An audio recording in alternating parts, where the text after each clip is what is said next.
اس کے بعد پھر صحابہ کی قربانیاں دیکھو. حضرت زید ابن حارثہ رضی اللہ تعالیٰ عنہ کون تھے؟ یہ ایک بہت بڑے کروڑ پتی آدمی کے بیٹے تھے. کسی نے ان کو راستے میں سفر کر رہے تھے والدہ کے ساتھ، لوگوں نے لوٹ لیا، مکے کے بازار میں لا کے بیچ دیا.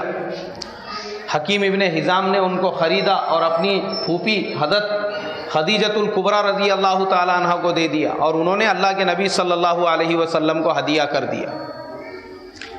اب دین کی خاطر اتنی تکلیفیں برداشت کی. چھوٹا سا معصوم بچہ ہے، ماں باپ سے دور، رشتہ داروں سے دور، خاندان سے دور، برادری سے دور، سب سے دور. سب سے پہلے اسلام کو اور ایمان کو انہوں نے ہی قبول کیا، مسلمان ہو گئے. اور جب والد کو پتہ چلا تو والد کہتے تھے کہ میں زید ابن حارثہ کو حاصل کرنے کے لیے اونٹ کی جو رفتار ہے اس کو استعمال کروں گا، اور سارے عرب کو میں کھنگال لوں گا، اور جہاں جہاں میں جا سکتا ہوں وہاں پر میں پہنچوں گا اپنے بیٹے کو تلاش کرنے کے لیے. مگر جب کسی نے ان کو اطلاع دی کہ تمہارا بیٹا تو مکے میں ہے، تو وہ فوراً اپنے بھائی کو ساتھ میں لے کر ایک بہت بڑی رقم لے کے ساتھ میں مکے کی طرف روانہ ہو گئے. اور جب مکہ مکرمہ میں پہنچے، اللہ کے نبی صلی اللہ علیہ وسلم کی خدمت میں گئے تو کہا کہ اے بنو ہاشم کے پوتے، ہم نے سنا ہے کہ آپ کریم لوگ ہیں، ہم آپ کے پاس بہت امیدیں لے کر آئے ہیں کہ میرا بیٹا آپ کی خدمت میں ہے، اگر آپ ان کو ہمارے ساتھ بھیج دیں گے تو آپ کا ہمارے اوپر احسان ہوگا، اور جتنا مال آپ کہوں گے ہم دینے کے لیے تیار ہیں.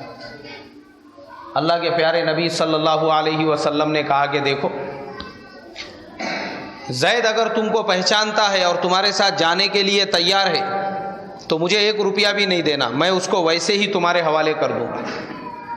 حضرت زید رضی اللہ تعالیٰ عنہ کو لایا گیا.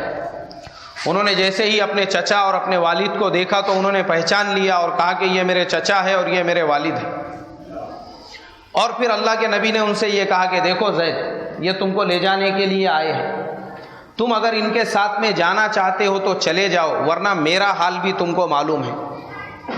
انہوں نے اللہ کے نبی صلی اللہ علیہ وسلم سے کہا کہ حضور، میں آپ کے اوپر اپنے 100 چچا اور 100 والد کو قربان کر سکتا ہوں، مگر میں آپ کو نہیں چھوڑ سکتا.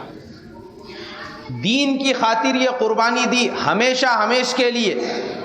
یہ ماڈرن مسلمان جو آج صحابہ پر اعتراض کر رہے ہیں، میں ان سے یہ پوچھتا ہوں، کیا انہوں نے ایک دن، یہاں تو پوری زندگی دے دی اللہ کے نبی کو، انہوں نے کبھی اپنی پوری زندگی میں ایک دن بھی دین کی خاطر دیا ہے؟